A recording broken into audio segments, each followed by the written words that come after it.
This is the last in a series of videos to commemorate D-Day, which is June the 6th.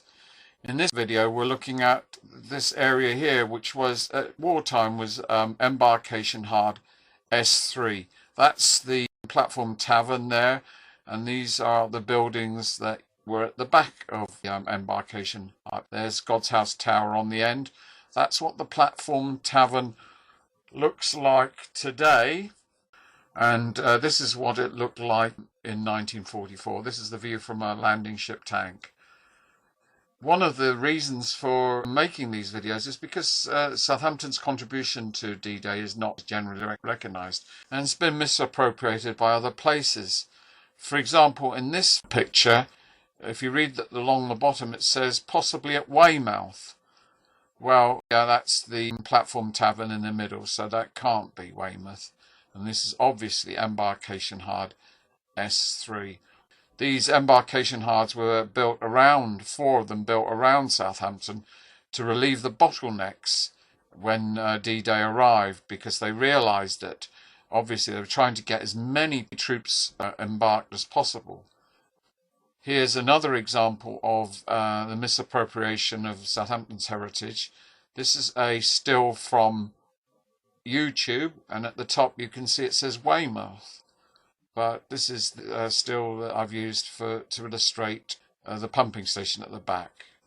You couldn't get tanks loaded in that way at Weymouth because of the tidal range. It could only be Southampton. This is we're looking down on the Embarkation Hard. On the left was the town quay. In 1944, those buildings at the bottom weren't there.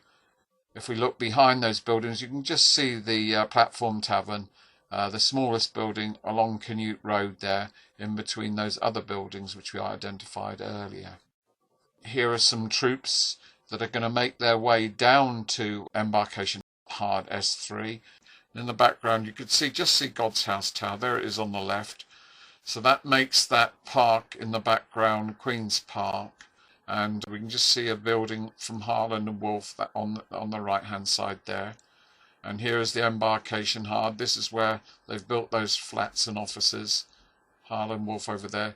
The ocean terminals over that side. Those were troops embarking. This is a landing ship disembarking. And here we can see how those dolphins that were seen in an earlier film, see how the tug is pushing the landing ship against those dolphins so that they can be steered against the Embarkation Hard. And here we can see them unloading, and they're unloading casualties. And in the background, those are those buildings we saw originally. Here we can see the wounded being loaded onto an ambulance and then being driven along Canute Road. In the background, you'll be able to see the archway next to God's House Tower.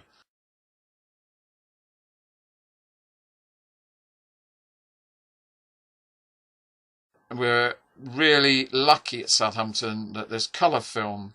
This is a landing ship infantry large 299 with Canadian troops on board with their bicycles. This is D-Day film, colour film, and they're off down the River Test. This is leaving the quayside at Embarkation Hard S3. There's Southampton docks in the background. This is the Armada, part of the Armada, all sorts of ships going out to sea, joining the Armada on D-Day. It is because of the role that Southampton, because of the unique role Southampton played on D-Day, that I believe it should be given the status of World Heritage Site.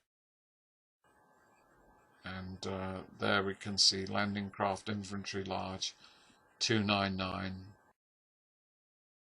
at Normandy. And thank you very much.